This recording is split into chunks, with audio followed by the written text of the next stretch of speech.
तो क्या हाल है नाइन्थ पास। आज हमें करना है फिफ्थ चैप्टर शुरू अपना जो है अरिथमेटिक प्रोग्रेशन एपी कहते हैं इसे हम शॉर्ट में, जिसमें हम सीखने वाले हैं एपी क्या होता है, टर्म्स क्या होती हैं, जनरल फॉर्म क्या होती है, कैसे आप पता लगाओगे कि कोई एपी है या नहीं है, इसके बाद फाइनाइट और इनफाइनाइट एपीज क्या होते हैं, और लास्ट में एएन और एसएन क्या होता है। तो एक छोटा सा एग्जाम्पल लेते हैं, बहुत सिंपल सा एपी समझने के लिए। और पहली बता रहा हूँ मैं, ये जो चैप्टर है एपी हो गया, स्टैटिस्टिक्स हो गया, ये बहुत स्कोरिंग चैप्टर्स होते हैं। मतलब जिनको थोड़ा धक्का लग रहा है मैथ्स में, वो इन चैप्टर्स को अगर अच्छे से कर लें तो भाई नैया पार हो जाती है आराम से। ठीक है, नदी पार हो जाती है आराम से। और जिनकी बेसिक मैथ्स है उनको तो मैं हमेशा ये कहता हूँ कि भाई सब केवल एनसीईआरटी पे फोकस करो। एनसीईआरटी 95% तुम्हारे पेपर में एनसीईआरटी छाप के आनी है, एग्जैक्टली वही क्वेश्चन आते हैं छाप के उठा के। स्टैंडर्ड वालों को थोड़ा धक्का लगाना पड़ता है कि भाई थोड़ा सैम्पल पेपर उठाओ, यहाँ की बुक लो, वहाँ की बुक लो, प्रीवियस ईयर करो या एग्जाम्पलर करो। बट बेसिक वालों को तो बड़ा सिंपल सा फंडा है, अपनी एनसीईआरटी उठाओ और करते रहो। ठीक है, चलिए एपी शुरू करते हैं। अब मान लो मैंने एक नंबर लिया जो है 2 में मैंने 2 प्लस किया तो हो गया 4। अब दोबारा से मैंने 4 में 2 प्लस किया तो आया 6। अब फिर 6 में 2 प्लस किया तो आया 8। इनिशियली मान लेते हैं 2। ठीक है, अब जरा इन नंबर्स को ध्यान से देखो बेटा। ये जो नंबर्स है ना आपके 2, 4, 6, 8, और ये चलता जाएगा। ये पागलपन चल रहा है कहां तक, हमारी nth टर्म तक, यानी n नंबर ऑफ टर्म्स मैंने यहां लिख दी, इनको हम टर्म्स कहते हैं। ये मेरी एक टर्म है, ये दूसरी टर्म है, ये तीसरी टर्म है, ये चौथी टर्म है। ठीक है, ऐसे n नंबर ऑफ टर्म्स मैंने लिख दी। अब ये a बन गया एक एपी। एपी कैसे बना? एपी एक ऐसा सीक्वेंस है जहां पर सारे नंबरों के बीच में जो डिफरेंस होता है या जो गैप होता है वो सेम होता है। ठीक है, अगर हम देखें तो इन दोनों नंबर्स के बीच में जो हमारा गैप है वो 2 का है, इन दोनों के बीच में भी 2 का, और इन दोनों के बीच में भी 2 का। क्लियर? अब जरा इनकी नेमिंग की बात करें अगर हम, तो बेटा जो ये पहली टर्म है ना आपकी, ये पहली टर्म, इसको हम बोलेंगे फर्स्ट टर्म। ये होता है A1, इसे हम A1 भी कहते हैं, क्योंकि बार बार आप first term, second term, third term तो लिखेंगे नहीं, तो हम लिख देते हैं A1। A1 की वैल्यू कितनी है हमारी? 2। इसी तरह से सेकेंड टर्म जो है, सेकेंड टर्म यानी A2 कितना है हमारा? 4। और उसके बाद A3 है हमारा 6, A4 है 8, और ये पागलपन चलता रहेगा आगे तक। ठीक है, तो ये समझ आ गया A क्या होती है, AN क्या होता है। पहली टर्म, ये पहली टर्म है, दूसरी टर्म, तीसरी टर्म, चौथी टर्म, इस तरह से आगे इनको लिखते रहते हैं हम। अब इसके बाद एक चीज आती है जिसको हम कहते हैं कॉमन डिफरेंस। नाम से पता लग रहा है कि कॉमन डिफरेंस। कॉमन क्या है, क्या चीज कॉमन है, मतलब क्या फर्क कॉमन है इनमें, इन सब में 2 का डिफरेंस है। तो बेटा कॉमन डिफरेंस को हम लिखते हैं D, जो कि इस एपी में है 2, यानी सारे नंबरों के बीच में जो गैप है उसको हम लिखते हैं कॉमन डिफरेंस, और वो यहां पर है 2। क्लियर? अगली चीज, ये चीजें सीख लो पहले, किसको क्या कहते हैं, क्या किस नाम से पुकारोगे किसको। अब मान लो मेरी एक लास्ट टर्म थी, यानी nth टर्म थी। nth टर्म को बेटा हम कहते हैं an। an क्या होती है हमारी? Last term. अच्छा, अब जरा यहां पे एक और चीज नोट करो। जब हमारा जो फर्स्ट टर्म होती है, फर्स्ट टर्म में बेटा n की वैल्यू हम रखते हैं 1। अब n क्या होता है? n होता है पोजीशन। बच्चे खड़े होते हैं लाइन में 1 2 3 4 5 6 करके, सबसे आगे जो बच्चा होता है उसकी पोजीशन 1 होती है, तो सबसे आगे जो है नंबर उसकी पोजीशन है 1।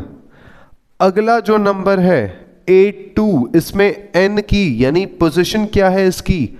2। सेकंड नंबर पे है ये, third, fourth, fifth, six, seventh करते करते nth पोजीशंस हैं। तो n क्या होता है? पोजीशन।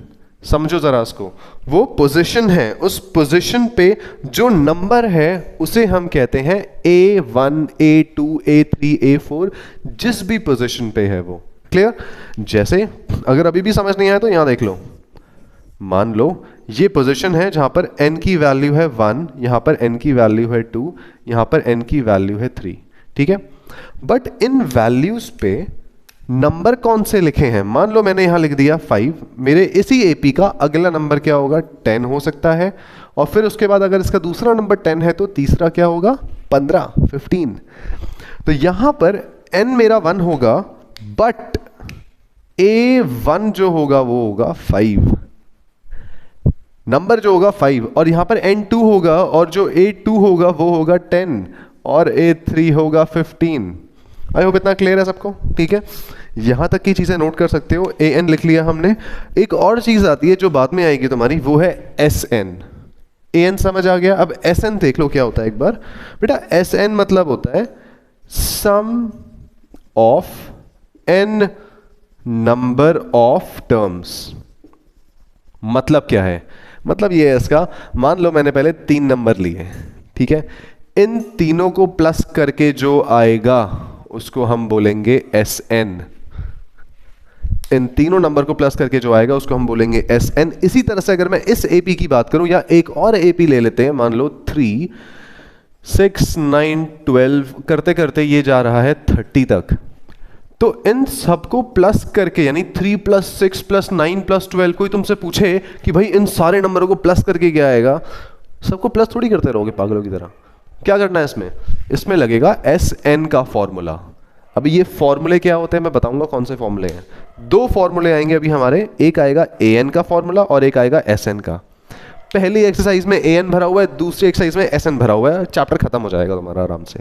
क्लियर, चलिए इतना नोट कर लो।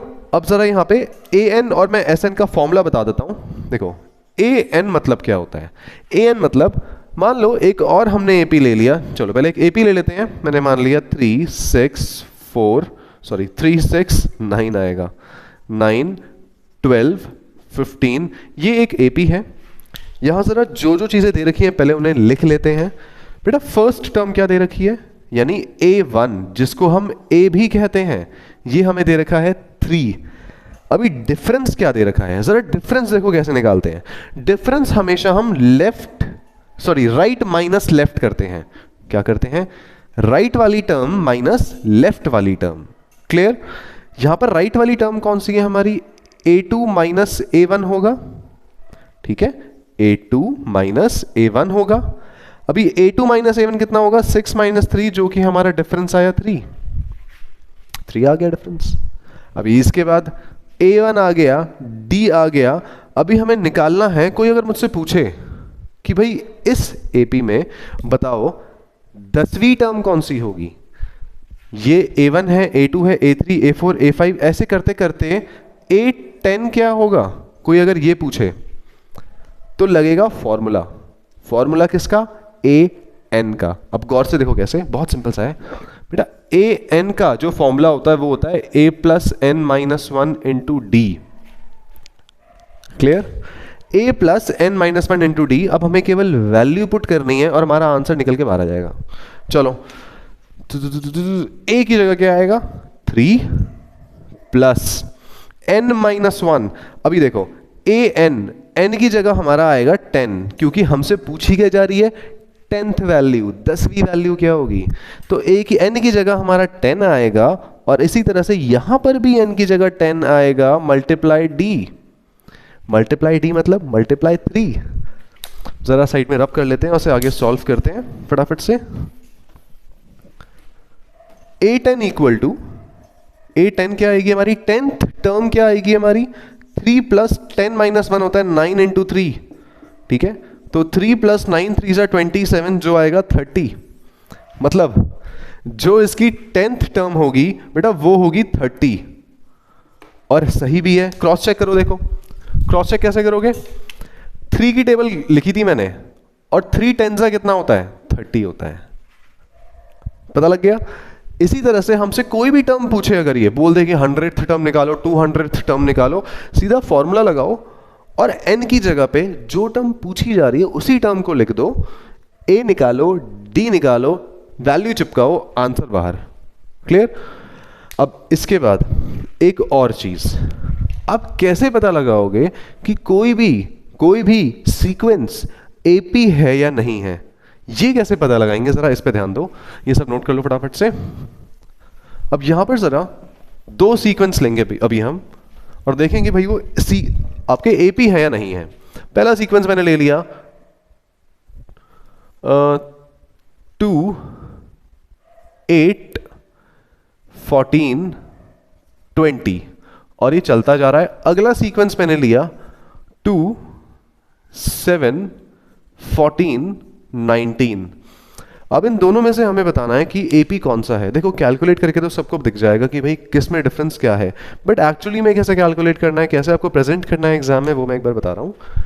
जरा फर्स्ट वाले की बात करते हैं। पहले एपी की जरा अगर मैं बात करूं, बेटा डी मतलब common difference, common difference same होना चाहिए, ठीक है। अगर एपी है तो सारे नंबरों के बीच में सेम डिफरेंस होना चाहिए।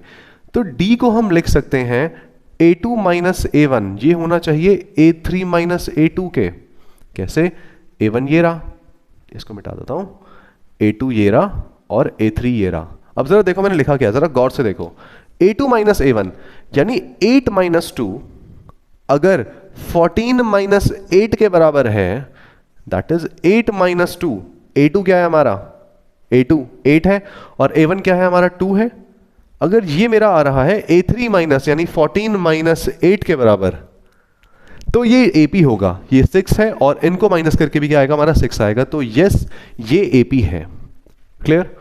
और अगर इसके बाद भी चेक कर लो A4, इन दोनों के बीच का डिफरेंस भी 6 आ रहा है, आ रहा है। तो क्योंकि हमारा D सेम है हर केस में तो इसलिए ये AP है, ये सीक्वेंस हमारा AP है। जरा सेकंड वाले की बात करते हैं। सेकंड वाले में कैसे? यही सेम चीज करेंगे हम। A1 हमारा ये रहा, A2 ये रहा, A3 A4। भाई D जो है A2 माइनस A1 अगर A3 माइनस A2 है, 7 माइनस 2, A3 कितना है? 14 माइनस A2 कितना है? 7।